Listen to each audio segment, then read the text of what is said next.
Hello guys, my name is Marc from jazzguitarlessons.net. Improve your jazz guitar playing with a real teacher. And in this video, I want to share some sort of a secret. Actually, not really a secret. I don't like it when people do clickbaits.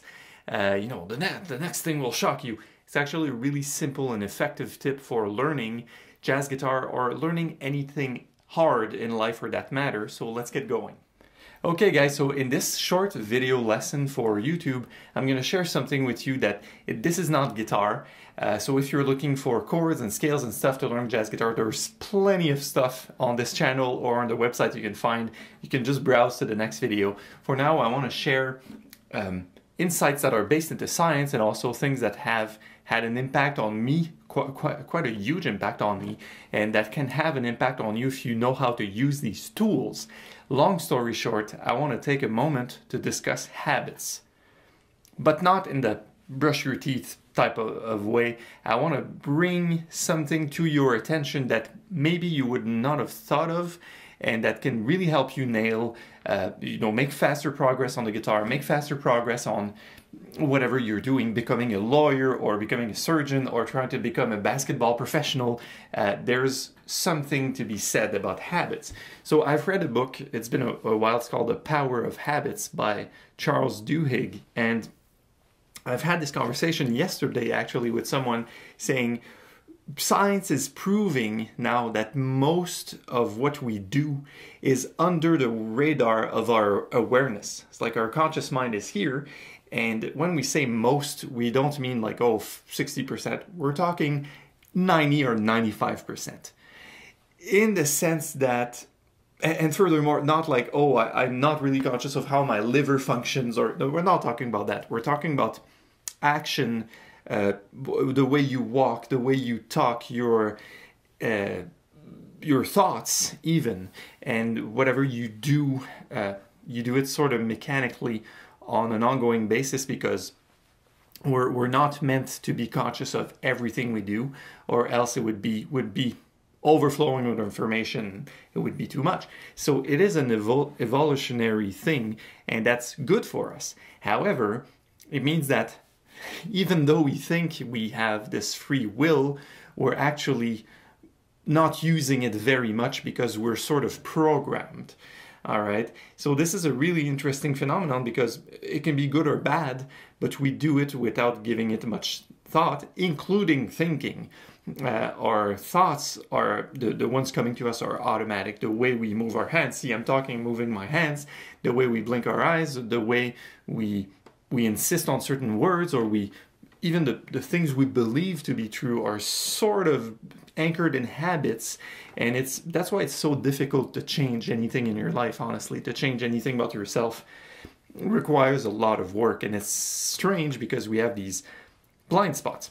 So that being said, we can program ourselves, and we can put that stuff that happens with guitar on a subconscious level, so it keeps happening day by day, day in, day out, and we have to rely less on that brute force, willpower type of thing.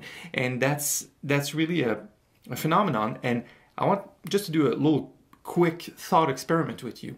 Think about some of your favorite people in the world. Like, it could be jazz stars. For me, it would be Pat Metheny or Wes Montgomery or Miles Davis. It can be anyone you admire. Come to think of it, that legendary person had access to the same stuff we do. So Pat Metheny had the same 12 notes when he started to play the guitar and writing his tunes and doing his records. He had the same scales, the same chords, the same arpeggios, the same books available. So chances are pretty good that you and we have access to the same information, the same books at the library, the same internet, unless you live in a third world country, which I believe you probably don't if you're watching this. And that's my major realization with this, of course, is that regardless, that best NFL football player had access to the same training and the same stuff. There's not a specific thing that he or she did that made him great. You see where I'm going with this, right? Is you look at Pat Metheny and there's not that holy grail that he uncovered, and he started to practice these things and avoided practicing the other things that made him great. That's not the case, because if it would be the case, anyone discovering these secrets would become as great. The point is that person, Pat Metheny is an example, kept coming back to the guitar day after day and systematically coming back to it, exploring it with passion and curiosity. That's really what matters. So that's my thought experiment for you. Think of music at least less like discovering something new, what I mean, discovering something unique that you need to practice and avoid the rest, and more like you just need to put in your hours. You just need to put your mileage in and make it so it becomes habitual. That's a thought experiment, in the sense that there's no holy grail material. I could have, I'm certainly not a legendary player, but I've been a professional in my past life, and I did practice things on the guitar. I could have practiced another set of things that were different from that, but since there's so many similarities, same scales, same chords, same tunes, the results would have been pretty much the same. Maybe a different external result. I would have sounded differently, but I would have been as good, if you see what I'm saying. So, sorry, specifically, this is exactly how I've built what we call your Concierge program on jazzguitarlessons.net, so that you keep coming back, but not in a bad addictive way, like Facebook is addictive with its notifications. It's just a way to bring you back to your guitar, tell you this is what matters now. Practice what's right in front of you. Don't think of all this other stuff. Practice what's right in front of you. And today your job is to be just a little better than you were yesterday. That's it. And this is mind-blowing, the results we get on the website and students. You can see the reviews, jazzguitarlessons.net/reviews. People swear by it because it matters less what you practice. It matters more that you come and practice and do your things. And people, after a few weeks, a few months, they start to see these changes, these results, and it's like, wow, I could never play like this. And jazzguitarlessons.net does not have a special recipe or secret sauce that we show you the scales in a certain way. We don't. Honestly, we just ensure that you keep coming back, and that you're engaged with the materials. That being said, in summary, I just want to tell you, you cannot cram learning jazz guitar, and it comes from these tiny increments in your level, and you cannot cram becoming anything like a basketball professional or a surgeon, because it's about your habits, it's about your thinking habits, about your finger habits, about, for guitar, your hearing habits or your transcription habits. It becomes about what you think about and what you can do that becomes sort of automatic. I'm not referring to knee-jerk, someone pulls out a gun at you and you're like, oh, that's not that. I'm talking about these habits that are set up and seemingly you don't really need any conscious input, and that's really where greatness comes from.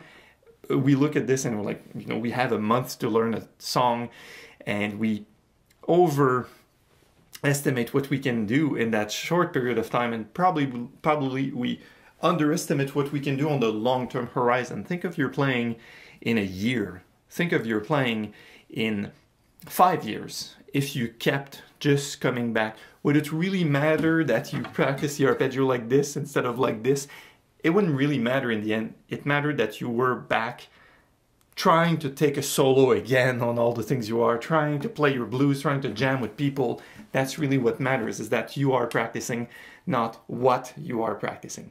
Of course, if you practice, that being said, devil's advocate here, if you practice things that are too hard, then you might not make as much progress, but just see if you can do something that's adapted to your level. If it's not, go down one step and practice the step before, or the step before, the step before that, until you can achieve your goals of playing giant steps at 300 and transcribe the Coltrane solo or whatnot. All right, so I will let you go, guys. Thanks for your time and listening. I hope this can have an impact on your playing. It's pretty deep and it's pretty simple. It's just, you need to come back. You need to come back. You need to come back tomorrow, after that, tomorrow. Aim to be better. Check out the memberships on the website, jazzguitarlessons.net/memberships. Our 2 levels include that Concierge program, which has been giving us, it's been about 7 or 8 months at the time of this video, and you know, the website is 10 years old now, and we've never had such great results and feedback since we started this habit-based program. On that note, I will really recommend you subscribe to this channel here if you're looking for more guitar lessons, ways of learning, pentatonic substitutions, chord melodies, you name it. There's a bunch of free and a bunch of paid stuff on the website. And I will let you go also for the, if you're still listening, for the brave, I have a personal anecdote that I will share with you in the next 3 minutes. So if you guys want to leave it at that, that's fine. I'll see you next time. If not, here's what's really personal and really what led to this epiphany for me in the past few weeks. So it's January. And of course, January is a time where people make resolutions and they try to keep them. And by that time, now it's January, end of January, people typically are doing or not doing whatever they said they would do or not do, right?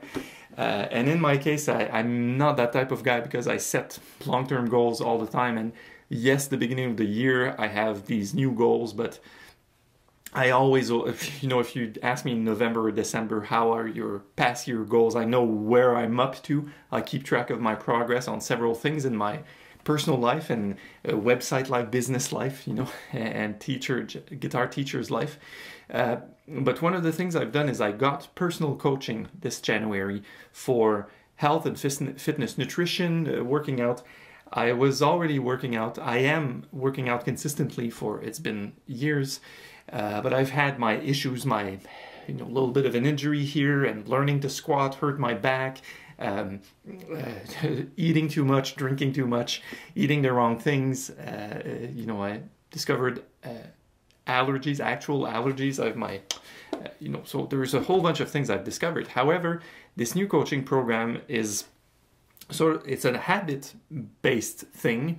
So you focus on building small habits and doing incremental changes, speaking of the devil. And also it leads you to journal a lot about why you're doing it and how you're going to achieve these goals. And one of the questions was, what did you do in the past to improve your health? So lose fat or gain muscle or heal your injuries, or, you know, what did you do actually? So I said, oh boy. So I started with the stuff I did as a teenager. You know, I'm in my mid-30s now, and I've never been in the shape I wish I'm not very athletic, but I love lifting weights and whatnot, right? So I started to list all the things I've done and learned and discovered and read.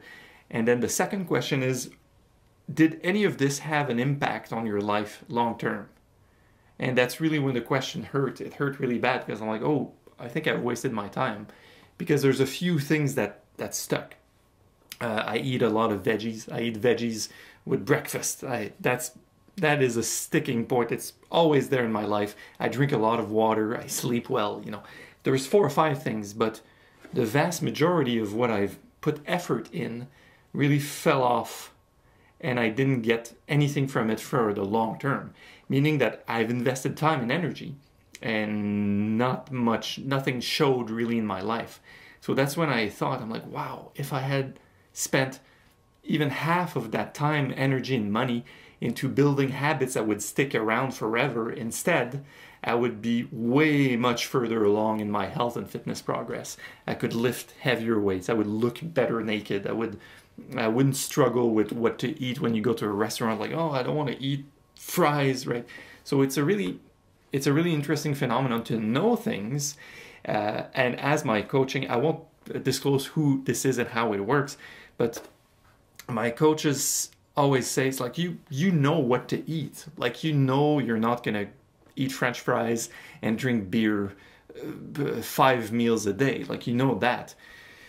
Sometimes you'll falter, but the hardest part of it all is to do it consistently. What you know is fine. It's fine knowing it, but then applying it and making sure day after day you're there doing that and building a habit, that's the other side. So that's how it struck a big chord with me. And of course, that's my personal health and fitness endeavor. But I hope you guys can really gain a lot from this habits. it's probably the most powerful tool in the universe after compound interest, if you guys are into investments. So I'll let you go. Thank you for watching. Of course, subscribe to this channel for more free, interesting jazz guitar videos. And I will see you soon on the website, jazzguitarlessons.net. Improve your jazz guitar playing with a real teacher. Take care.